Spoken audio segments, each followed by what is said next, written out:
Hello मेरे प्यारे बहन भाइयों, आप सभी को प्यार भरा नमस्कार। कैसे हैं आप सभी? आप सभी का 12th क्लास में फिर दोबारा से पुनः स्वागत है। आज हम करने वाले हैं वन शॉट रिवीजन 6 चैप्टर का। अभी हमने 5th चैप्टर का किया है और बाकी सभी चैप्टरों का भी किया। अगर कोई भी चैप्टर जिनका वन शॉट मैंने अभी तक नहीं किया है और रह गए हैं, वैसे तो नहीं रहे ना, कंप्लीटली किए ना सबके, पहले के भी दूसरे सबके किए हैं ना, तो वन शॉट आपको मिल ही रहे हैं। लेक्चर के साथ साथ आपको वन शॉट में एक बार में भी क्लियर हो रहा है सारी चीज़ें फुल। जितना देखो मैं आपको कॉन्सेप्ट एक ही शॉर्ट वीडियो में बना पा रहा हूँ, जितनी कम्प्लीटली समझा पा रहा हूँ वो आपको बहुत विशेषता से सारी चीज़ों को मैं समझा रहा हूँ। लेकिन अगर फिर भी आपको क्वेश्चन में किसी में दिक्कत है तो आप प्लेलिस्ट में जाकर क्वेश्चनों को देख सकते हो। तो मैं यहाँ वन शॉट रिवीजन का मतलब है कि मैं आपको केवल तरीका समझा रहा हूँ, ठीक है, आपको तरीका समझा रहा हूँ, ना कि मैं क्वेश्चन करा रहा हूँ। तो वन शॉट रिवीजन में अब यहाँ चलेंगे हम कि 6 चैप्टर में यानी हमें क्या करना है और क्या क्या रहेगा एक्सरसाइजों में, है ना। तो आज हमारा जो रहेगा वो रहेगा अवकलज के अनुप्रयोग यानी एप्लीकेशन ऑफ डेरिवेटिव। तो एप्लीकेशन ऑफ डेरिवेटिव में हमें एक्सरसाइज पहली करनी है। देखो सबसे पहली बात बताऊँ आपको, सिंपल सी बात है, सिंपल सी बात है, कॉन्सेप्ट को थोड़ा गहराइयों से समझा करो चीज़। मैथमेटिक्स कोई हलवा भी नहीं है और हलवा भी है ना। हलवा क्यों नहीं है? क्योंकि अगर आप नहीं समझोगे ना तो आपको कभी समझ में भी नहीं आ सकती, और आप इसको समझने की कोशिश करते हो तो समझ में भी बड़ी प्यार से आती है ना। तो दोनों ये आसान भी है और कठिन भी। कठिन उनके लिए जो प्रयत्न ही नहीं करते समझने का, और आसान उनके लिए जो समझने का प्रयत्न करते हैं, ठीक है। एप्लीकेशन ऑफ डेरिवेटिव में जो पहली एक्सरसाइज जो हमें करनी है, तो क्वेश्चन कैसे पूछा गया? देखो ऐसे पूछा गया कि मैं मान लो किसी भी, मैं एक बेस्ट एग्जांपल देता हूँ आपको, सबसे बढ़िया इसका एग्जांपल कि मैंने कोई एक कंकड़ लिया और उस कंकड़ को मैंने पानी में फेंका, ठीक है। आपको अब ये पता लगाना है कि मैंने अवकलन का प्रयोग हमने अपनी रियल लाइफ में कहाँ किया और किस तरीके से किया है। मैं अवकलन को मैंने बताया था, अवकलन एक ऐसा प्रोसेस है जहाँ हम एक क्वांटिटी का चेंज दूसरी क्वांटिटी के यानी समान अनुपात में देखते हैं कि अगर एक क्वांटिटी चेंज हो रही है तो दूसरी क्वांटिटी पे इसका क्या फ़र्क होता है, या अगर मैं एक क्वांटिटी को इतनी माइनर में चेंज करता हूँ तो दूसरी में कितना परिवर्तन आता है। इसलिए हम अवकलन का प्रयोग करते हैं। तो मैंने एक कंकड़ लिया और कंकड़ को मैंने पानी में फेंका, और पानी में फेंका तो आपने देखा होगा बचपन में बहुत खेल खेला है आपने ऐसा, कि आप पहले देखते थे एक छोटी सी ऐसे कोई गिट्टी टाइप में ली, उसको ऐसे करके फेंका तो वो पानी में तैरती हुई जाती थी, या पूरा कोई भारी भरकम कोई लिया और पानी में डाल दिया इस तरीके से। तो आप ना उसमें एक ऑब्जर्वेशन करो, आपने उस जगह ये देखा होगा कि ये सेंटर है, तो वहाँ पर जब जहाँ आप कंकड़ या कोई भी चीज़ फेंक रहे हैं भारी चीज़, वो वहाँ पर क्या बनाना स्टार्ट कर देती है, इस तरीके से सर्कल फॉर्म बनाना स्टार्ट कर देती है ना। ऐसे सर्कल फॉर्म बनना चला स्टार्ट हो जाता, नहीं होता जाता, हाँ या ना? आप कहोगे सर बिल्कुल हो जाता है, ऐसे सर्कल बनता हुआ दिखाई देता है हमें, समझ रहे हो? यानी बार बार लेयर जो है एक एक करके बढ़ती हुई चली जाती है। लेयर बढ़ने का मतलब क्या हुआ कि केंद्र तो एक ही है, लेकिन बार बार एक वृत्त फॉर्म बन रही है और उस वृत्त बड़ा होता हुआ जा रहा है और एक समय पे जाकर खत्म हो जाता है। खत्म क्या मतलब वो पूरी तरीके से उसमें मिल जाता है, ऐसा नहीं होता, फिर दिखना बंद हो जाता है, क्योंकि जितना पानी का आकार है उस पूरे आकार में फैल जाता है पानी में, ठीक है। तो अब ये बताओ कि अगर ये केंद्र है और ये कोई रेडियस है, पहले छोटा वृत्त बना, फिर बड़ा वृत्त बना, फिर उससे बड़ा बना, तो यहाँ पर चेंज क्या हो रहा है? समय के साथ चेंज हो रहा है किसका? रेडियस, यानी वृत्त की त्रिज्या चेंज हो रही है। तो अब वो पूछ रहा है आपसे कि बताओ पहले प्रारंभिक में अगर वृत्त की त्रिज्या इतनी थी, तो अगर वो समय के साथ साथ t समय में उसकी त्रिज्या कितनी हो चुकी होगी। यानी अगर वो ये कह रहा है कि अगर t1 में यानी t1 जो भी समय था आपका, यानी समय कितना था? 0 था, और आपकी रेडियस कितनी थी? 3 सेंटीमीटर थी, ठीक है। तो बताओ t5 सेकंड में कितने में? t5 सेकंड में बताओ रेडियस कितनी हो चुकी होगी वृत्त की, ये बताओ। क्वेश्चन बन गया हमारा यहाँ, बेसिक क्वेश्चन यही है कि अगर मेरे समय जब 0 था तो मेरी रेडियस कितनी थी, यानी 0 कब था? जब मैंने कंकड़ फेंका, जो मैंने उसमें फेंका तभी 0 था, और तब एक रेडियस बनी, कितनी थी? 3 सेंटीमीटर थी जब प्रारंभिक में। लेकिन समय बढ़ता गया तो रेडियस भी कुछ ना कुछ चेंजेस भी होगा। तो बताओ समय के साथ साथ आपकी रेडियस में क्या परिवर्तन आया, ये आंसर बताना है आपको। समय के साथ साथ रेडियस में क्या परिवर्तन आया आपको ये बताना है। बताइए कैसे बता सकते हैं इस क्वेश्चन को कि भैया मेरा कोई क्षेत्रफल था, मेरे पास क्षेत्रफल क्या था, ए था, ए वृत्त, वृत्त तो पाई आर स्क्वायर हो जाएगा, आप जानते हो वृत्त का क्षेत्रफल। और मुझसे पूछा किसके रिफ्लेक्स में जा रहा है, समय के रिफ्लेक्स में। किसको पूछा जा रहा है, रेडियस को पूछा जा रहा है ना, रेडियस को पूछा जा रहा है। तो भैया देखो मैं इसको किसके रिफ्लेक्स में, डी ए बटे डी टी, समय में चेंजेस देख रहे हैं मैं, पाई यहाँ हो जाएगा 2r और डी आर बटे डी टी, यही होगा, हाँ है ना। बात समझ में आ रही है। तो भैया मेरा देखो, मैं अगर यहाँ पे मेरा आर तो कितना था यहाँ पे, आर मुझे बताया 3 सेकेंड,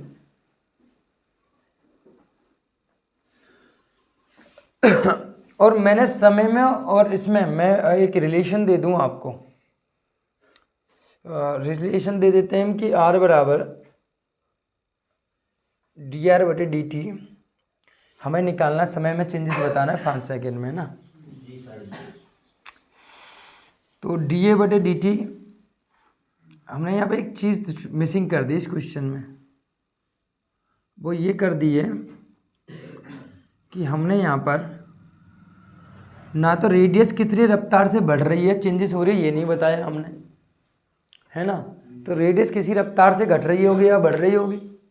तो अगर मैं ये कहता समय के साथ साथ वो डी आर बटे डी टी कितने से, मान लो मैं मान लो 5 सेकेंड पर मीटर सेंटीमीटर पर सेकंड से बढ़ रही है ना, ठीक है। अब मेरा क्वेश्चन बन जाएगा, तो बताओ इसको, इसमें इसको मिस करो, है ना। तो बताओ इसके क्षेत्रफल में कितनी वृद्धि हो जाएगी, ठीक है। इस क्वेश्चन को हम ऐसे पूछ रहे हैं, पहले बेसिक से लेते हैं, समझ रहे हो। यानी टी समय में 0 पर रेडियस 3 सेंटीमीटर थी, अगर उसकी टाइम के साथ साथ यानी 5 सेंटीमीटर पर सेकंड की स्पीड से बढ़ रही है, तो बताओ उसका क्षेत्रफल में कितनी वृद्धि हो रही होगी, यानी कितने मीटर पर सेकंड की स्पीड से क्षेत्रफल बढ़ रहा। क्षेत्रफल बढ़ेगा ही बढ़ेगा, जब त्रिज्या बढ़ रही है तो उसकी त्रिज्या इस बात से बढ़ रही है। तो यहाँ पर देखो मुझे क्या निकालना है बेटा, डी ए बटे डी टी निकालना है। तो यहाँ पर पाई इंटू ए टू, और आर कितना दे रखा है मेरे पास, 3 सेंटीमीटर दे रखा है, और डी आर बटे डी टी कितने दे रखा है मेरे को, 5 दे रखा है। तो 5 या 15, 15 दूनी 30, तो 30 पाई आ गया, 30 पाई पर सेकंड स्क्वायर की दर से वो बढ़ रहा होगा क्षेत्रफल उसका। बात समझ में आई। तो इस रिलेशन में आकर वो आपसे क्वेश्चन पूछता है, जैसे कि आपसे पूछ लेगा एक गोला है, एक गोले है, और उस गोले की मान लो त्रिज्या, ये गोला है और उसमें हवा भरी जा रही है, हवा निकाली जा रही है, ऐसे हवा निकाली जा रही है, मतलब एक गुब्बारा है जो वो पूरी तरीके से हवा से परिपूर्ण तरीके से भर रहा हुआ है। अब उसको मान लो कि उसका जो है गुब्बारे से हवा मान लो कितना है भाई साहब, गुब्बारे से हवा मान लो मैं कितने से डी आर बटे डी टी,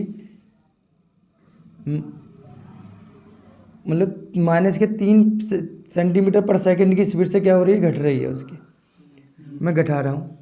यानी गुब्बारे की हवा निकलने का मतलब क्या हुआ, उसके वॉल्यूम में चेंजेस आ रहा होगा, आयतन में चेंजेस आ रहा होगा। तो मुझे यहाँ पर पता है अगर इस गुब्बारे की मेरी हवा निकाली जा रही है, तो यानी वॉल्यूम में चेंजेस आने का मतलब रेडियस में चेंजेस भी आ रहा होगा। रेडियस के चेंजेस के रिफ्लेक्स में मैं आपको वॉल्यूम में चेंजेस पूछ सकता हूँ, या वॉल्यूम के चेंजेस में मैं आपको रेडियस के चेंजेस भी पूछ सकता हूँ। तो इस तरीके से क्वेश्चन आपसे पूछे जाते हैं किसमें, एक्सरसाइज 6.1 में। यानी एक दूसरे के रिफ्लेक्शन में आपको क्वेश्चन पूछे जाएंगे, ठीक है। सिंपल मैं बता रहा हूँ आपको, जो समझना है आपको, इसी पर आधारित, इसी कॉन्सेप्ट को लेकर आपको रियल लाइफ में क्वेश्चन पूछे गए। तो यहाँ पर आपको 2-3 चीज़ें पता होनी चाहिए, जैसे आपका गोले का आयतन क्या है ना, घन का आयतन क्या है ना, घनाभ का आयतन क्या है, ठीक है। यानी घन, घनाभ, गोला और आपके लिए शंकु, इन सभी के आयतन पता होने चाहिए आपको। क्वेश्चन टिपिकल नहीं, क्वेश्चन बहुत इजी है। वृत्त का परिधि आयतन, आयत का क्षेत्रफल परिधि, ये सभी फॉर्मूले आपको याद होने चाहिए एक्सरसाइज के लिए। और बेसिकली क्वेश्चन इस तरीके से आपसे पुटअप होते हैं। एक क्वेश्चन और मैं आपके सामने लेता हूँ, ठीक है।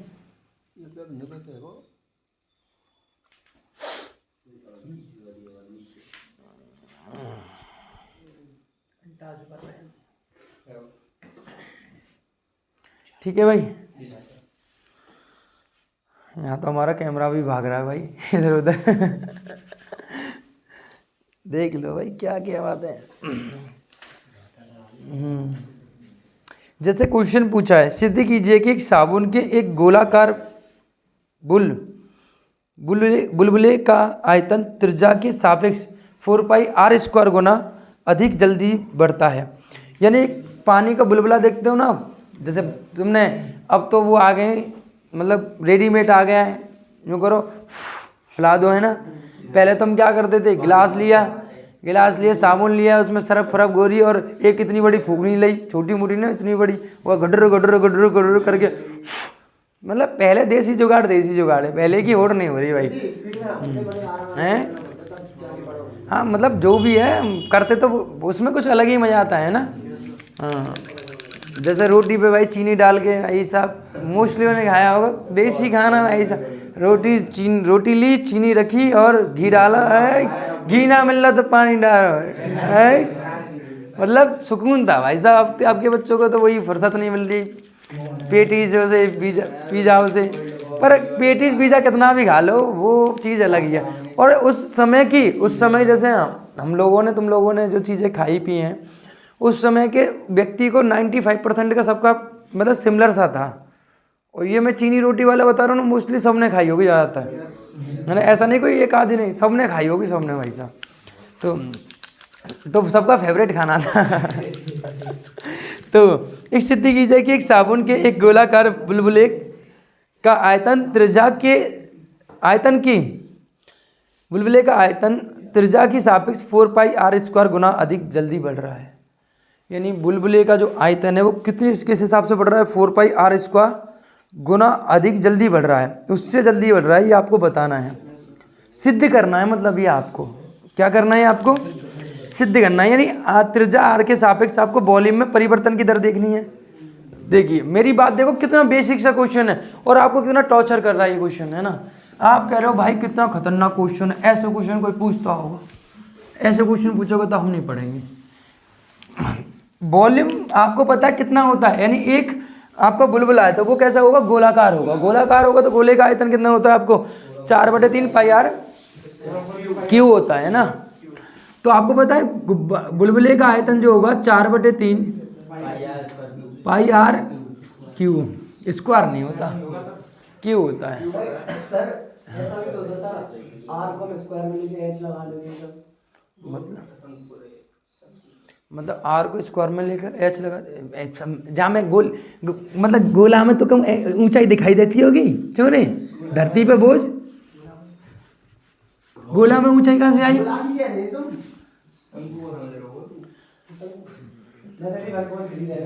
इसकी फुकड़ी दूसरी प्रकार की होगी जो शंकु निकालती होगी, है ना। हमारी तो गोली निकालती थी भाई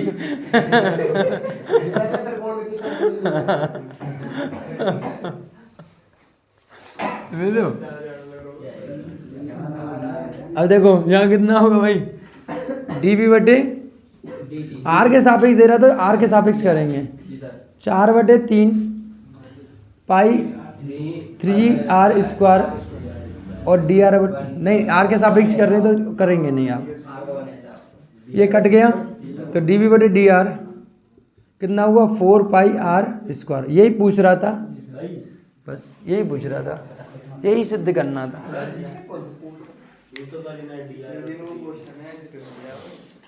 दो तरीके से पूछता है, एक तो सीधा सीधा आंसर उसी में पूछ लेता है, या इसको ऐसे कर सकता है कि आपको बताओ वॉल्यूम समय के साथ इतना परिवर्तन कर रहा है तो त्रिज्या कितना करेगा, यानी त्रिज्या और वॉल्यूम दोनों ही समय पे डिपेंड हो गए वो तीसरी क्वांटिटी पे। या वो सीधे सीधे एक दूसरे के रिलेशन में ही क्वेश्चन पूछ लेता है आपसे, तो सीधे सीधे क्वेश्चन रिलेशन में पूछेगा, चाहे कैसे भी पूछ ले आप कर लोगे, समझ लो, कोई डिफिकल्ट एक्सरसाइज नहीं है। बात समझ में आ रही है। हाँ उनको डिफिकल्ट लगेगी तो बिल्कुल पढ़ेंगे ही नहीं भाई। सर हिंदी में उसे क्या बोलते हैं, किसको, इसकी गलती नहीं, ज़्यादा हिंदी वाला बन रहा है, ज़्यादा ही देहाती उसमें आ गया भाई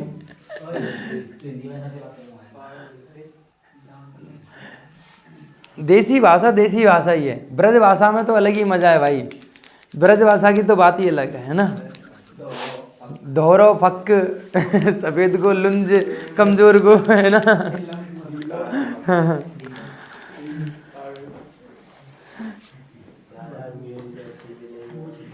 ठीक है, अब एक्सरसाइज चलनी है हमें 6.2। 6.2 एक्सरसाइज है ना, ये 6.2 है। चलो 6.2 करते हैं।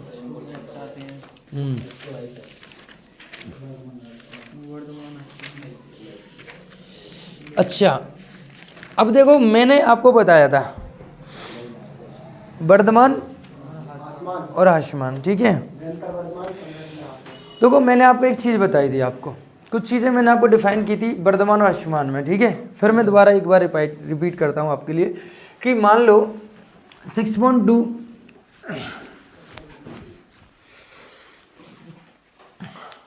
अगर कोई ग्राफ जा रहा है, ऐसे मैंने किसी फंक्शन का ग्राफ बनाया, ध्यान दीजिए दोबारा मौका नहीं मिलने वाला। अब सीधा युद्ध होगा, लास्ट ज्ञान है ये, इसके बाद ज्ञान नहीं मिलेगा, समझ रहे हो।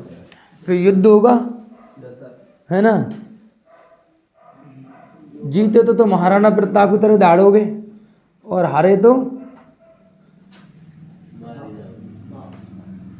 दुर्योधन की तरह मम्मी को पुकारोगे, समझ रहे हो। दो ही काम होंगे। अब ये ग्राफ बनाया मैंने।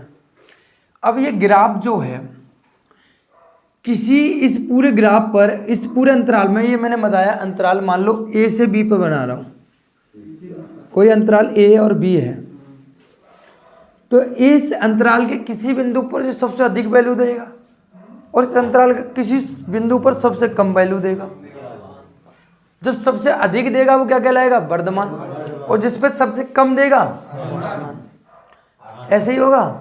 हाँ बहुत बढ़िया, मतलब देख रहे हो पूरा मैं ज्ञान चेक कर रहा था, तुम कितने बड़े ज्ञान लेके बैठे हो। तुम नालायक हो, अभी थोड़े दिन बाद पेपर देने जा रहे हो, है ना। तुम्हें शर्म आनी चाहिए, तुम ढूंढ मरो क्यों जाके नहीं आए, हैं, समझ रहे हो। भाई भगवान मेरे, क्या होगा इनका, ऊपर वाले बस मुझे एक परमाणु बम दे दे भाई भगवान, और जो ऐसे स्टूडेंट एक साइड में खड़ा कर दे भाई। दोस्त तो लगेगा मुझे कि टीचर पागल हो गया था, पर भटका दूंगा भाई साहब, कोई दिक्कत नहीं, कम नहीं होगा। तू भी इसी लिस्ट में आएगा। देखो इधर देखो, यहाँ क्या हुआ, मेरी बात समझो। मानो जब कोई फंक्शन में आपको ग्राफ दिखा रहा हूँ, जब कोई फंक्शन सीधा सीधा बढ़ता हुआ जा रहा है तो सीधी बात है बढ़ रहा है, और जब कोई फंक्शन बढ़ रहा है, रुक रहा है, बढ़ रहा है, रुक रहा है, बढ़ रहा है, फिर रुक रहा है। 4 ग्राफ दे रहा हूँ, और जिन 4 ग्राफों में आपके एक्सरसाइज का इंट्रोडक्शन खत्म हो जाता है। यह लगा ऐसे घटता हुआ जा रहा है, और फिर यहाँ घट रहा है, रुक रहा है, घट रहा है, ठीक है, यही हो रहा है। मेरी बात समझना, ठीक है भाई। अब देखो जब फंक्शन आप पेंसिल हटाओ, पेंसिल ऐसे लगाओ, और लगाने बाद सीधा सीधा सीधा सीधा ग्राफ को खींचते हुए चले जाओ, खींचते चले जाओ, यानी ग्राफ लगातार बढ़ता हुआ जा रहा है, बढ़ता हुआ जा रहा है। ये कैसा होगा, आपका वर्धमान होगा, वो भी कैसा होगा, निरंतर वर्धमान। यानी किसी वैल्यू आपको 2 मिली, 4 मिली, 6 मिली, 8 मिली, 10 मिली, यानी आप देख रहे हो बढ़ता हुआ बढ़ता जा रहा है, जो वो भी निरंतर है, कभी रुकावट नहीं आ रही, लगातार बढ़ता जा रहा है, लगातार बढ़ता जा रहा है, लगातार बढ़ता हुआ जा रहा है। जैसे कि आपने देखा है किसी बैंक अकाउंट का, मैं एक एग्जांपल लेता हूँ इसको लिए।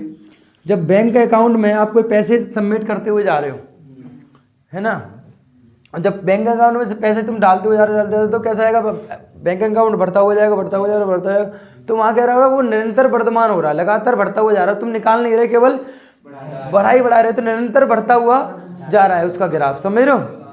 और मान लो जब आप बैंक अकाउंट में, मानो आपने 10 करोड़ रुपए और आप किसी से पैसे अपने अकाउंट में ट्रांसफर करते हो, तो कैसे गिरता आता है वो 1 2 3 करके ऐसे डाउन पेमेंट आता हुआ जाता है। तो वो कैसा हो रहा है, वहाँ पे हर्ष हो रहा है, मतलब कमी हो रही है, हर्षमान मतलब कमी होना, तो कमी हो रही है। अगर लगातार घटता हुआ यार तो निरंतर हर्षमान होगा, और लगातार रुक रहा है, फिर बढ़ रहा है, रुक रहा है, बढ़ रहा है, रुक रहा है, बढ़ रहा है। यानी कभी कभी ऐसा होता है कि 2 ओवरों में एक में 6 आए, एक में 18 आए, लेकिन तीसरे में कितने आ गए, 18 आ गए, रुक गया थोड़ा ग्राफ, रुका नहीं रुका। किसी एक रन बना रहा है कोई बल्लेबाज, पहले में 6 आए, दूसरे में 10 आए, तीसरे में 12 आए, चौथे में 12 आ गए, तो रुका, ठहरा, फिर उससे अगले में कितने आ गए, 14 आ गए, तो बढ़ा, फिर रुका, फिर बढ़ा, फिर रुका, तो ये कैसा आ गया आपका वर्तमान होगा, लेकिन निरंतर वर्तमान नहीं होगा, रुक भी रहा है ये।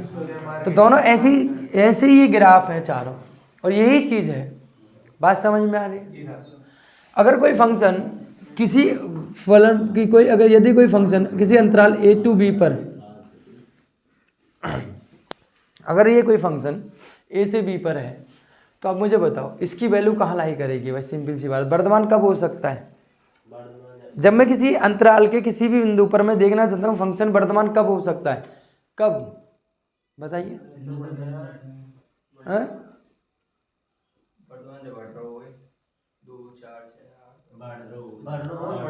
जब मैं किसी बिंदु पर चेक कर रहा हूँ, मान लो एफ डैश सी जो है, या इसको हम ऐसे समझें, जब उसकी वैल्यू क्या होगी, 1 मिनट 1 सेकंड, 1 मिनट रुक जाओ भाई साहब, तसल्ली रख लो, हर एक क्वेश्चन का आंसर मिलेगा, है ना? पर भंडारे की तरह लूट मार मत करो। देखो कि अगर मान लो कि कोई अंतराल मेरे पास आई है ना, आई है ना, और ये आई है, और इस आई के ही दो बिंदु मैंने ले लिए x1 और x2। अगर यदि x1 जो है x2 से क्या है, छोटा है, और मैं फंक्शन निकाल रहा हूँ, fx1 की वैल्यू निकालूंगा, कोई फंक्शन दे रखा है, और fx2 की वैल्यू निकालूंगा, तो ये वर्तमान कब हो सकता है? जब fx1 fx2 से बड़ा हो, तभी वर्तमान होगा, हाँ या ना? क्योंकि अगर ये बिंदु वैल्यू ये बिंदु से ये बिंदु बड़ा है, तो मान भी तो बड़े आने चाहिए। मान बड़ा आ रहा है, यानी छोटे वाले से पहले ओवर में 6 रन, तो दूसरे में कितने आने चाहिए, 8 आने चाहिए। अगर दूसरे में अगर 8 से कम 6 से कम आ गए, तो मेरा ग्राफ फिट गिरा। यानी पहली साल में अगर आपने 10,000 जमा करे, दूसरी साल में उससे बढ़ के ही होना चाहिए या उसके बराबर होना चाहिए। लेकिन पहली साल में 10 करे, दूसरी साल में 9 करे, तो क्या हुआ आपका ग्राफ? पेमेंट का घटा, हुआ नहीं हुआ? यानी अगर दो बिंदु हैं x1 और x2, यहाँ कंडीशन क्या है कि x1 छोटा है x2 से, तो fx1 क्या होगा, fx2 से छोटा होगा। तो इसका मतलब क्या होगा, वर्तमान होगा, वो भी निरंतर। और यदि अगर मैंने fx1 बराबर लगा दिया fx2 के, तो कैसा होगा, केवल वर्तमान होगा। यहाँ निरंतर वर्तमान होगा, यहाँ वर्तमान होगा। समझ रहे हो? यदि ऐसा होता कि यहाँ पे कंडीशन तो वही है, x1 से x2 बड़ा होता, लेकिन fx1 बड़ा आया था किससे बेटा, fx2 से, तो यहाँ फंक्शन बढ़ रहा है या घट रहा है? बड़े बिंदु पर छोटा मान आ रहा है और छोटे बिंदु पर बड़ा मान आ रहा है। तो इसका मतलब क्या हुआ, पहले ओवर में ज़्यादा रन आ रहे हैं, दूसरे में कम आ रहे हैं। समझ रहे हो ना? तो बढ़ते ये कैसा होगा, असमान होगा, नहीं होगा? वो भी निरंतर, क्योंकि बराबर नहीं है तो निरंतर है, बार बार घटता हुआ रहा, घटता हुआ रहा, घटता हुआ रहा है। यानी जैसे कि मैंने मान लो x1 पहले ओवर में 6 रन, दूसरे में मान लो कितना हुआ, 4 रन, तीसरे में कितने हुए, 2 रन, और चौथे में कितने हुए, 1 रन। 4 ओवर का मैच था मान लो। अब देखो पहले में कितना था, अगर इन दोनों की तुलना कर रहा हूँ, तो इसमें जो छोटी वैल्यू, इस पर पहला ओवर ये है, इस पर ज़्यादा होने चाहिए थे, लेकिन इस पर क्या हो रहे हैं, कम हो रहे हैं, और इस पर ज़्यादा हो रहे हैं। तो फंक्शन यहाँ कैसे हो रहा है, हमेशा कमी आती आ रही है, हर एक ओवर में रन के लिए कमी आती आ रही है। बात समझ में आ रही नहीं आ रही? तो आसमान होगा। ये पॉइंट समझ पा रहे हो, ये डेफिनेशन इसी तरीके से बनी है। और यहाँ पे fx1 यहाँ बराबर हो जाएगा किसके, fx2 के। यहाँ दोनों चीज़ों में x1 x2 से बड़ा ही होगा, लेकिन चेंजेस कहाँ हो गए यहाँ पे, fx1 और fx2 की वैल्यू पर। समझ रहे हो? तो यही करते हैं हम, दो तरीके से लेके चलते हैं। लेट, हमने माना लेट कि x1 और x2 जो अंतराल दिया हुआ उसके क्या हैं, कोई बिंदु हैं। समझ रहे हो? जहाँ हम कहेंगे जहाँ x1 छोटा है किससे, x2 से, तो यहाँ fx1 की वैल्यू निकालेंगे। एक एग्जांपल लेता हूँ और बेहतर तरीके से आपको समझाता हूँ, ठीक है? क्योंकि मुझे पता है तुम्हारे अंदर बुद्धि का कम विकास हुआ है ना, तो तुम नहीं झेल पाओगे इस ज्ञान को, है ना। देखो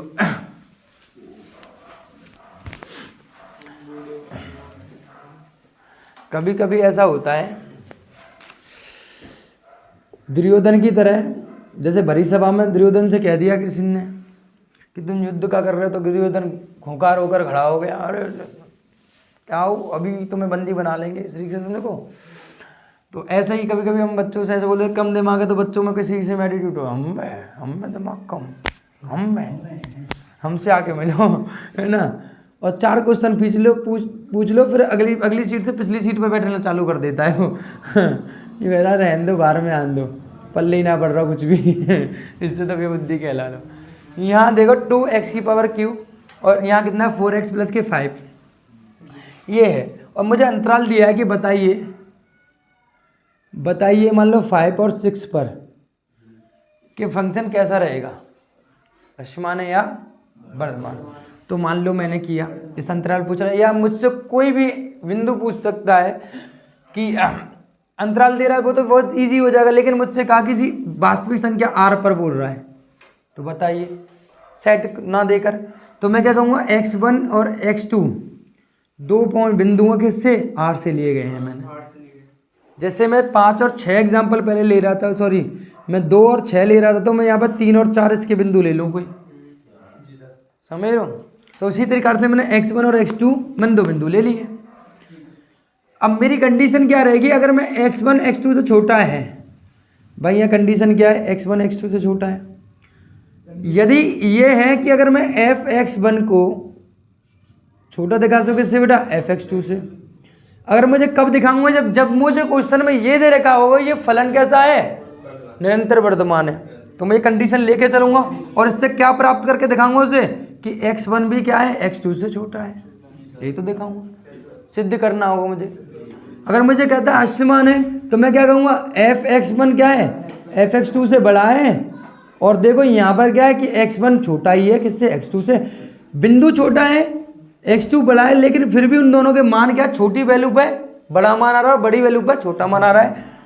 और छोटी वैल्यू पे छोटा मान आ रहा है और बड़ी वैल्यू पे बड़ा मान आ रहा है, इसका मतलब फलन कैसा है, बात समझ में आ रही है। ये लेके चलता हूँ, मुझे ये चेक करना है, मुझे सिद्ध करने के लिए बोला बताओ वर्धमान है अश्मान है। तो मैंने यहाँ रखा fx1 की वैल्यू लिखूँगा, कितना है कि यहाँ पर 2x q और प्लस के 4x1 प्लस के 5 मान लो। जबकि मैंने क्वेश्चन जो है कैलकुलेटिव बना दिया ज़्यादा, नहीं आसान कठिन की बात नहीं है, इतनी कैलकुलेशन की बनाने की कोई फ़ायदा नहीं है ना, हमें ज़रूरत नहीं है ना, हमें तो एक समझना है बस, समझ रहे हो। तो यहाँ कितना हो गया, यहाँ पर 2x1 हो गया प्लस के 5 है ना, और यहाँ fx2 हो गया, कितना हो गया यहाँ पे, सही है भाई। अब मैं यहाँ क्या करके चल रहा हूँ भाई, fx1 छोटा किससे बेटा, fx2 से। तो यहाँ मैंने लगाया 2x1 प्लस के 5 छोटा किससे, 2x2 से प्लस के 5। आपको तो 5 से 5 कैंसिल और 2 से 2 कैंसिल, तो x1 क्या है, x2 से छोटा है। आ गया नहीं आ गया, दिखा दिया। तो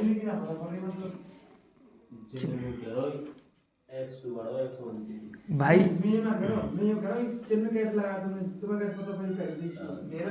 अरे यही तो बात है, मतलब मैंने तुझे इतने सारे एग्जांपल दिए, बैट बॉल का है ना, पैसों का, बैंक का, तुझे ये नहीं समझ में आया चिन्ह कौन सा लूँगा मैं, कब लूँगा। और ये मैंने अभी दोनों रामायण गाई यहाँ पे है ना, ये भी समझ में नहीं आई तुझे, है ना।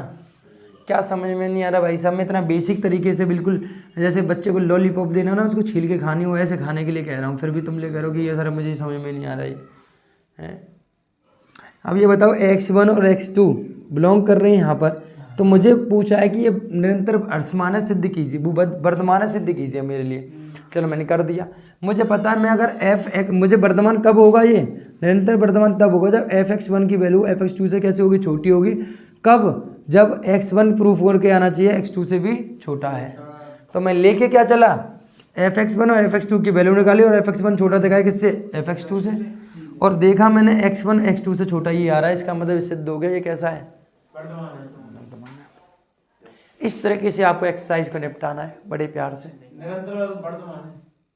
समझ लो। और अब आपको ज़्यादा डिटेल में जाना हो तो वही है, एक्सरसाइज जाके देखो, लेक्चर करो, कॉन्सेप्ट ये है। बात समझ में आ रही है, ठीक है। तो अब 6 पॉइंट जो है आपकी 3 तो कर चुकी है ना, भाई साहब वही तो बताएं, जब आपको बराबर का चिन्ह लग रहा है, इसमें बराबर का चिन्ह आ रहा है यहाँ पे, तो ये कैसा रहेगा, आपका वर्तमान रहेगा सिर्फ। और जब बराबर का चिन्ह नहीं है यहाँ पे तो निरंतर वर्तमान है। अभी तो बताया आसमान और आसमान हो गया। ओ भाई, मैंने आसमान नहीं बताया अभी आपको। जब गिरावट होता है, अगर चिन्ह नहीं हो करके होता आसमान ऊपर जाता है। जब आपका fx1 fx2 से बड़ा है जबकि x1 x2 से छोटा है तो हमेशा फंक्शन कैसा रहेगा, असमान रहेगा। यानी छोटी मान पर बड़ा मान, जो छोटी वैल्यू पर बड़ा मान आ रहा है और बड़ी वैल्यू पर छोटा मान आ रहा है तो फंक्शन कैसा रहेगा, असमान है या नहीं। यानी 2010 में जनसंख्या भारत की 1 लाख थी और 2012 में जनसंख्या भारत की 80,000 रह गई, तो गिरावट आई यानी असमान होगा। सिंपल सी बात है। यानी ईयर तो बढ़ रही है लेकिन जनसंख्या घट रही है, तो ये कैसा ग्राफ बनेगा, असमान का बनेगा। सिंपल सी बात है। चेक करने का तरीका दैट इज दोनों पॉइंट बस नोट करके लिख लीजिए, जैसे मैंने किया है आप दिखा सकते हो। और आपको प्रैक्टिस करनी होगी बिल्कुल सर, और ज़्यादा गहराई में। तो एक्सरसाइज खोलो, लगाओ, समझ रहे हो। अब एक्सरसाइज जो हमारी थी 6.5 यानी minimum, maximum and minima, maxima and minima. बात समझ में आई बहुत।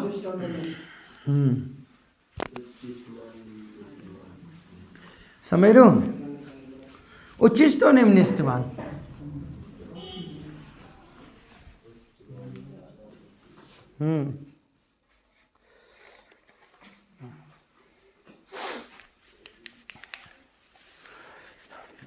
देखिए मेरी बात कि अगर मान लो मेरे पास कोई ग्राफ है और किसी फंक्शन का है, ये वाला मान लो ये है। अब इस पर इस ग्राफ के ये ग्राफ बना हुआ किसी अंतराल पर बना हुआ, उस अंतराल के किसी बिंदु पर ये ग्राफ, अब ये कॉन्सेप्ट यहाँ का है जो पिछले में दे रहे थे हम, समझ रहे हो कि आपको ये कोई ना कोई पॉइंट होगा यहाँ पर, ये सबसे ज़्यादा क्या देगा, अधिकतम वैल्यू देगा, और इस ग्राफ पर जो सबसे ज़्यादा न्यूनतम वैल्यू देगा। जिस बिंदु पर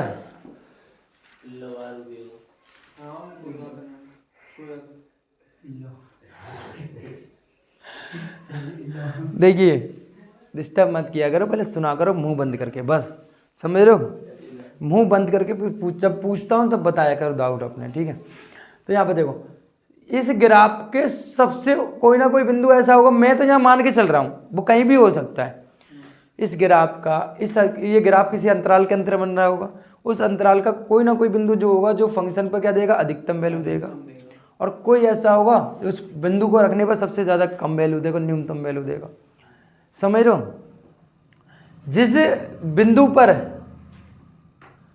फंक्शन की वैल्यू अधिकतम मिलती है उसे बोलते हैं उच्चतम बिंदु। क्या बोलते हैं, उच्चतम बिंदु। और जिस उच्चतम बिंदु पर फंक्शन का मान मिलता है उससे बोलते हैं उच्चतम मान या मैक्सिमम या अधिकतम मान।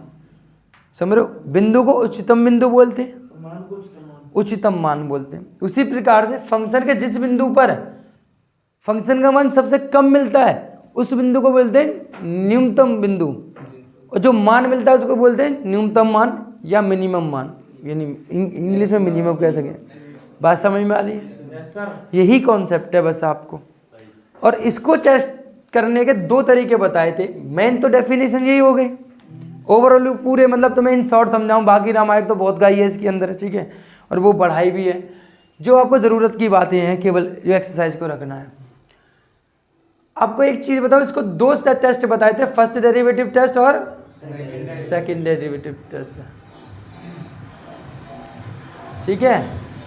दूसरा था सेकंड डेरिवेटिव, ठीक है। मैंने आपको क्वेश्चन कराए सेकंड डेरिवेटिव टेस्ट से, फर्स्ट डेरिवेटिव टेस्ट से हमने क्वेश्चन नहीं लगाए हैं। समझ रहे हो, नहीं लगाए हैं हमने फर्स्ट डेरिवेटिव टेस्ट से। फर्स्ट डेरिवेटिव टेस्ट जबकि ऐसी कोई बात नहीं कोई खतरनाक हो, है ना। मान लो कोई आई है, आपका फंक्शन एफ है, कोई फंक्शन आपका एफ है, ठीक है, और जिसका अंतराल क्या है, किसी अंतराल आई पर बना हुआ, जिसका एक बिंदु क्या है, सी है। क्या बेटा, सी एक बिंदु है। फर्स्ट डेरिवेटिव टेस्ट का थोड़ा सा आपको तरीका बता रहा हूँ, समझ रहे हो? आई मतलब इंटरवल, इंटरवल अंतराल, समझ? इंटरवल को हिंदी में अंतराल बोला जाता है और इंग्लिश में इंटरवल बोला जाता है। 11 तो पढ़ी होगी आपने, लेंच, समझ रहे हो? ये बहुत पुरानी कहावत है कि किसी ने एक शब्द बोला, उस शब्द का मतलब 1000 इंसानों ने अपने अपने तरीके से निकाला। समझ रहे हो? समझ रहे हो ना? हाँ,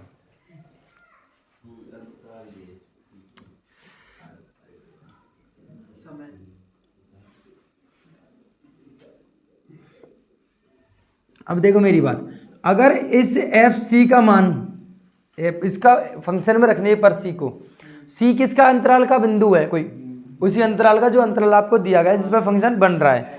अगर ये किससे आ रहा है, एफ एक्स से कैसा आ रहा है, छोटा आ रहा है, मतलब बड़ा आ रहा है, सॉरी, एफ सी का मान जो है एफ एक्स के बराबर है, एफ एक्स से कैसा आ रहा है, बड़ा आ रहा है, तो कैसा रहेगा फंक्शन, उच्चतम रहेगा। कैसा रहेगा, उच्चतम रहेगा। और यदि कैसा आ रहा है, छोटा आ रहा है, तो कैसा रहेगा बेटा, ये न्यूनतम रहेगा। सही है। और जब बिल्कुल कुछ नहीं आ रहा तो क्या आएगा, इसको ज्ञात नहीं किया जा सकता, यानी इसका मान इसमें एग्जिस्ट ही नहीं करता। समझ रहे हो?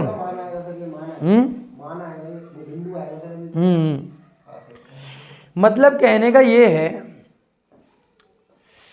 अगर कोई बिंदु ऐसा एग्जिस्ट कर जाए, कोई सी बिंदु ऐसा अस्तित्व हो जाए, ऐसा अस्तित्व मिल जाए किसी अंतराल आई के अंदर, और सी अंतराल एक्स का कोई एक्स भी कोई बिंदु है, मैं ये पूछ सकता हूँ एक्स कहाँ से है, तो एक्स इसी का ही एक बिंदु होगा।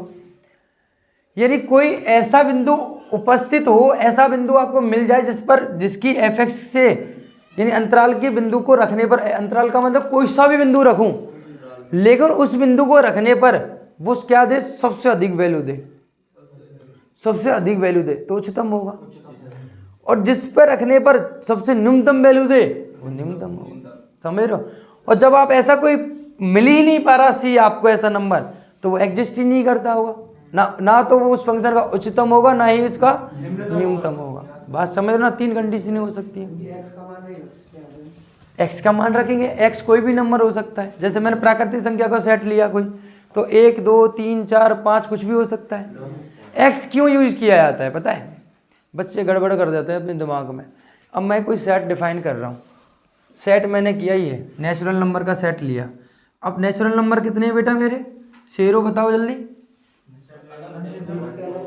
अनंत तक। ये बात तो तुम्हें पता है, कितनी गहरी बात है, समझ लो। अब मैं एक चीज बताओ, जब मैं कोई फंक्शन, कोई भी बात सिद्ध कर रहा हूँ, तो पर्टिकुलर एक नंबर के लिए सिद्ध होगी या सभी के लिए सिद्ध होगी? सभी के लिए सिद्ध होगी ना। तो अब मैं जब सभी के लिए सिद्ध कर रहा हूं, तो मेरे को क्या लेना चाहिए, कोई नंबर लेना चाहिए या मुझे कोई एक लेटर लेना चाहिए, और लेटर को सभी नंबर को डिनोट कर देना चाहिए मुझे सिद्ध करने के लिए? लेटर लेना चाहिए, नहीं चाहिए कि मैं ये कह दूंगा ये लेटर मैंने ले रहा हूँ, और ये लेटर कहाँ से लिया गया है, इसी नंबर का कोई सेट का कोई भी है। यानी जैसे मैंने एक्स लिया, एक्स क्या होगा, 1 से लेकर इनफाइनाइट तक कोई भी नंबर हो सकता है, जो प्राकृतिक संख्या कोई भी हो सकता है। समझ रहे हो ना? अब मैंने ये डाला, अब इसका मान इस पर, और कोई बिंदु ऐसा एग्जिस्ट करता है इसी अंतराल के अंदर जिसका मान क्या आ रहा हो, उससे भी बड़ा आ रहा हो। यानी एक्स कौन सा नंबर है, 1 से लेकर इनफाइनाइट तक कोई भी। यानी अब मैं मन करे जिसको चेक कर सकता हूँ, मैं मन करे तो एक्स बराबर 1 रखूंगा, दूसरा 2 रखूंगा, 3 रखूंगा, कुछ भी रख सकता हूँ, मेरी मर्जी। सी बराबर, सी भी वही नंबर हो सकता है, कोई सा भी। वो तो ढूंढ रहे हैं ना, सी मान के चल रहे हैं हम, एक हमारी कल्पना में है अभी सी, कि अगर ऐसा नंबर हमें मिल जाता है सेट के अंदर जिसके अंदर कि एक्स का, यानी उस अंतराल का कोई भी बिंदु रखने पर, लेकिन वो अंतराल के सभी बिंदु को पीट रहा है, मार रहा है, काट रहा है, बड़ा खुद हूँ मैं, हिंसा बन के बैठा है, तो वो कैसा रहेगा, उच्चतम रहेगा। और जो छोटा आ रहा है तो कैसा रहेगा, उन बिंदुओं से न्यूनतम हो रहा है। यानी इससे बड़े तो यहाँ और भी है, तो ये न्यूनतम हुआ ना।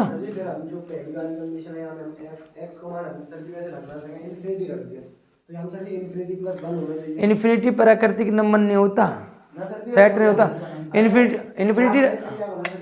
इन्फिनिटी रख ही नहीं सकते हो तुम, पहली बात तो इन्फिनिटी कोई नंबर ही नहीं होता। इन्फिनिटी मतलब समझते हो, infinity does not exist in your mathematics. Shri Krishna ने डालना ही भूल गए थे इन्फिनिटी को, समझ रहे हो? डालना ही भूल गए थे वो। इन्फिनिटी कोई नंबर, इन्फिनिटी मतलब अपरिभाषित। हाँ, उन्होंने सारे धर्म सब कुछ बना दिया पर इन्फिनिटी ना बनाया, समझ रहे हो? तो इन्फिनिटी नहीं है भाई, इन्फिनिटी नंबर ही नहीं है। तो जिस जो नंबर ही नहीं है उसको डालने की तो बात ही छोड़ो। एक कल्पना में जैसे 1/0 को मतलब एक सिंपल सा मतलब समझाता हूँ। इन्फिनिटी मतलब कि एक्चुअली में इसको परिभाषित नहीं किया जा सकता, और जिसको परिभाषित नहीं किया जा सकता वो श्री कृष्ण है।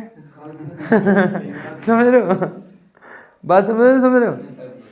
तो ये कोई नंबर नहीं है, इसलिए तो हमने मैथ बनाया है, तो लेकिन मैथ में हमने 1/0 को परिभाषित ही नहीं किया, इसलिए हम कभी भी जी आता ना हम इससे दूर भाग जाते हैं। क्यों? हमें पता ही नहीं इसका आंसर। समझ रहे हो? बात समझ में आ रही है? क्लियर हो? इसके बाद सेकंड डेरिवेटिव टेस्ट हुआ। जिसके बाद सेकंड डेरिवेटिव टेस्ट हुआ, चैप्टर बहुत इंटरेस्टिंग है, ध्यान से पल्ले नहीं पड़ता भाई साहब, है ना? समझ रहे हो ना? समझ रहे हो? इतना मजे में मतलब ध्यान से समझो चीज़ों को, फिर रोगे, है ना? फिर मुझे अच्छे नहीं लगोगे तो आंसू बहाते हुए। तो सिंपल सा ध्यान से समझो पहले चैप्टर को, ठीक है? बात समझ में आई आपको?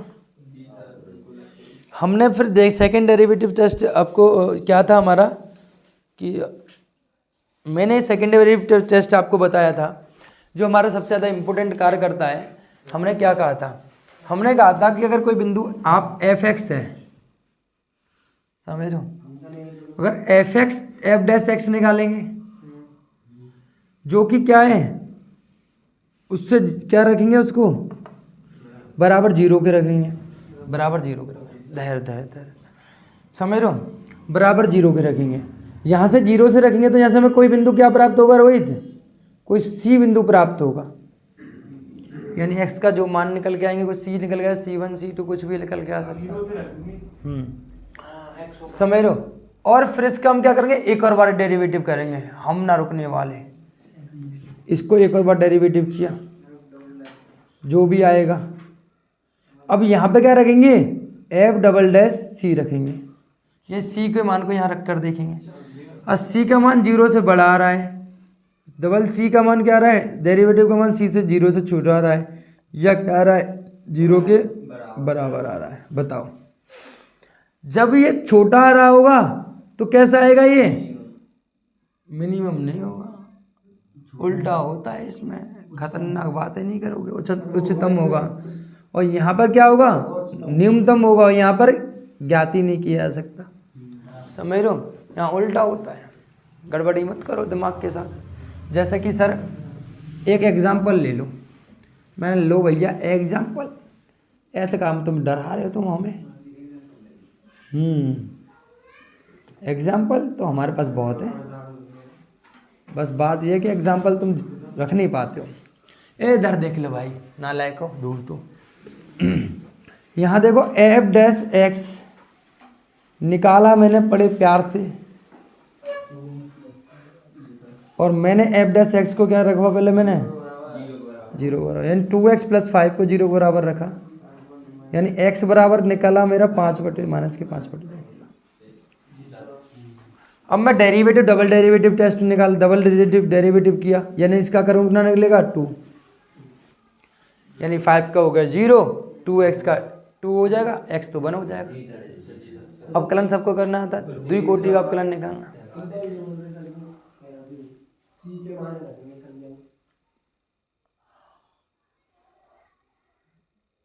आइए समझिए पहले यहाँ पे, ठीक है? x का मान यहाँ कितना है, 5/2 है।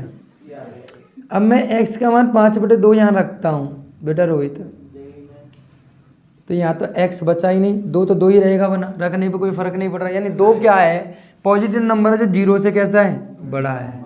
जब 0 से बड़ा होगा तो फंक्शन मेरा क्या होगा, जब भी 0 से बड़ा आएगा वो तो मिनिमम होगा, यानी न्यूनतम होगा। यानी x बराबर -5/2 पर फलन कैसा है, न्यूनतम है। और न्यूनतम मान क्या है, यहाँ बात खत्म नहीं होती, यहाँ तो केवल चेक किया, न्यूनतम मान कहाँ रख के निकालेंगे, यहाँ पे, यानी x ये कितना रख देंगे यहाँ पे, -5/2, तो -5/2 का स्क्वायर 5/2 माइनस के 5/2 प्लस के 6, सॉरी कटेगा नहीं, तो 25/4 और माइनस के 25/2, तो बताओ कितना हुआ। 25 दूनी 50, तो माइनस के 50 बटे यानी 25 बटे माइनस के 25 बटे 14×12, तो 13/2, तो माइनस के 13/2 जी है तो न्यूनतम मान। तुम पसंद नहीं आ रहा तो कुछ और रख लो, है ना।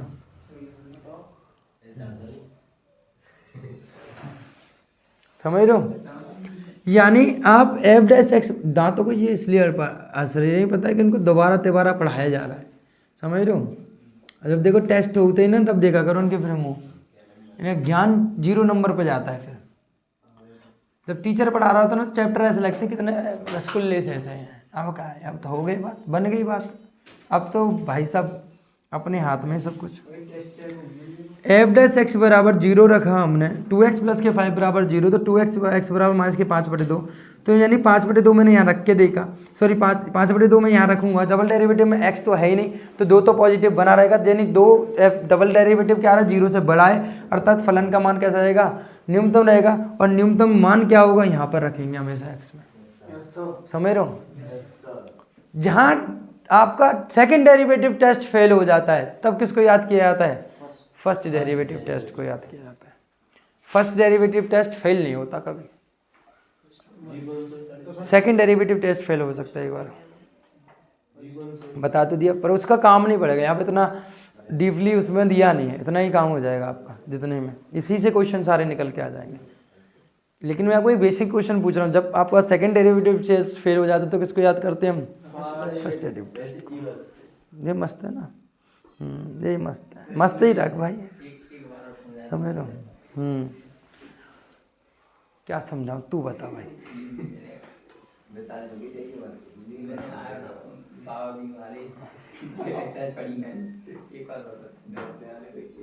नहीं मैं वो ठीक है, मैं क्या समझाऊं ये बताओ मुझे, मेरे को ये बताओ। मैं देखो पहले तो ये टेस्टों के बारे में पूरी बात, हमने सेकंड डेरिवेटिव टेस्ट से क्वेश्चन ज़्यादा करेंगे। हमने कहा एफ एक्स बराबर ये दे रखा है आपको, पहले एक बार अवकलन किया, उस अवकलन को क्या किया हमने 0 के बराबर रखा, जहाँ से हमने x की वैल्यू निकाली, यानी x बराबर c कोई बिंदु निकल के आया हमारा। अब इसका सेकंड डेरिवेटिव टेस्ट किया हमने, जो कि 2 निकल के आया। अब मैं x बराबर माइनस के 5/2 यहाँ पर सेकंड डेरिवेटिव टेस्ट में रखूँ, लेकिन यहाँ तो x है ही नहीं है, सेकंड डेरिवेटिव के 2 निकल के आया, हाँ 2 निकल के आया। अगर यहाँ पे x होता तो x से कितना रखते हैं, यहाँ पे माइनस के 5/2 रखते, और तब सॉल्व करके देखते ये माइनस का आ रहा है या धनात्मक आ रहा है या ऋणात्मक आ रहा है। हाँ ये बिंदु है, समझ रहे हो। यानी यहाँ पे जो है तुम्हारे अंदर बुद्धि है चली गई, घास फास चरने चले गई है, नाम सेकंड डेरिवेटिव टेस्ट है, तो 2 बार अवकलन नहीं करना होगा, एक प्रोसेस होता है। मैं कह दूँ एक बार से कर लोगे, फिर तुम कहते हो सर एक्सरसाइज करना ही जरूरी है। 4 बार चीज़ों को समझा दिया, बुद्धि में बिल्कुल समझ में नहीं आती है, हर चीज़ को मजाक तरीके से लेते हो, हर चीज़ों को, है ना। कितनी गहराइयों से पढ़ाया जाता है, बताना कौन से तरीके से बताऊं मैं आपको। एक एक चीज खोल कर तोड़ के शब्दों में बता रहा हूँ। फर्स्ट डेरिवेटिव टेस्ट लगा दिया, फिर मैंने कहा first derivative test second derivative test ये होता है, एक एग्जांपल भी बता दिया, चलो चीजें होती हैं। अब सेकंड डेरिवेटिव टेस्ट भी करना जरूरी है।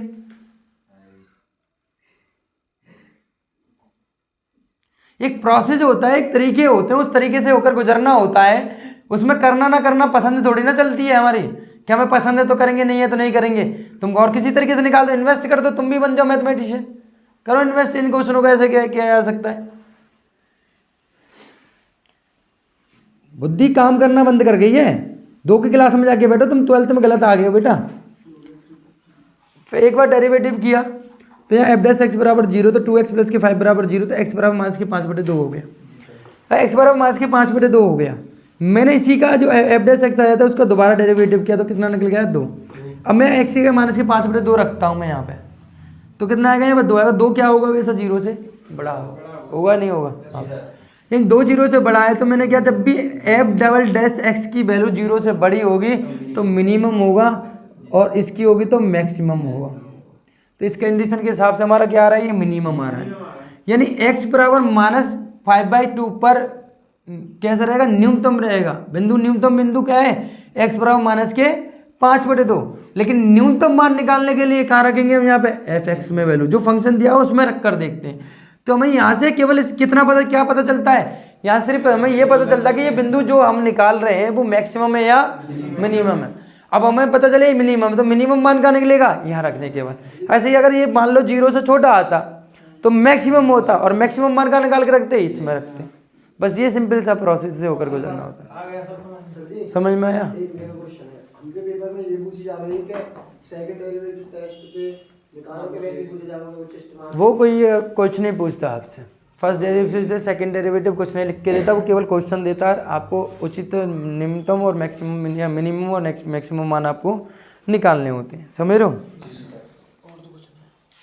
बस यही एक्सरसाइज थी, है ना, और तो कुछ नहीं थी। और इन पे अगर क्वेश्चनों में कोई दिक्कत आ रही है, किसी चीज़ में कोई परेशानी आ रही है, तो आप एक बार ज़रूर वीडियो में जाकर लेक्चर पूरा पढ़ा हुआ है एक्सरसाइज से, है ना, वो सारी चीज़ें करें। तो ध्यान से चीज़ों को समझना, चीज़ें टफ नहीं है, बहुत ईजी हैं, आप समझ पा रहे होंगे। वो तोड़ के चीज़ों को समझें।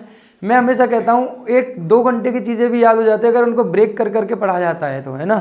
तो चीज़ों को अपने शब्दों में उतारना सीखिए और ब्रेक कर करके तोड़ के पढ़ना सीखिए उन्हें, तो आपको आसान लगेंगी और बहुत अच्छी तरीके से आपके हो जाएंगी कम समय के साथ साथ। ठीक है, चाहे 10 घंटे आप बेवकूफ़ी तरीके से पढ़ रहे हो, मेरे मायने में वो बेकार है। अगर 2 घंटे अगर सिंसियरिटी से पढ़ रहे हो तो ठीक है। तो जब भी 2 घंटे भी पढ़ें तो वो सिंसियरिटी से पढ़ें।